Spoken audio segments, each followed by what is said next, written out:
और मैं हूं आप सबका यश कुमार। आप सभी को हम दोनों की तरफ से शुभ दीपावली।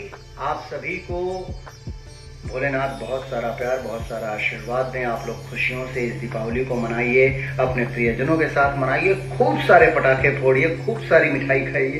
पर एक बात का ध्यान जरूर रखिए कि दीपावली मनाते समय आपकी वजह से किसी को भी किसी भी प्रकार की तकलीफ ना हो। बस यही कहूंगा कि ये प्यार बांटने का त्योहार है। प्यार बांटिए, मिठाइयाँ बांटिए और अपने सभी लोगों के साथ खुश रहिए। वंस अगेन नीमो निको की तरफ से wishing you all a very very happy Diwali. Love you all. And this is Mishra. आपको भी happy Diwali. Happy Diwali mister Mishra. Happy Diwali guys.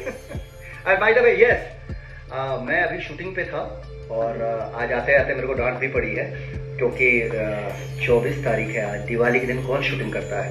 पर यस, कर्म ही पूजा है। दिन रात शूटिंग शूटिंग शूटिंग शूटिंग।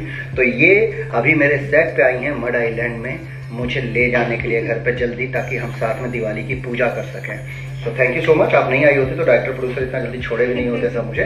तो अब मैं घर जा रहा हूँ, पूजा पाठ करूंगा और वहां की तस्वीरें भी आप सभी के लिए शेयर करेंगे। Love you all. Happy Diwali.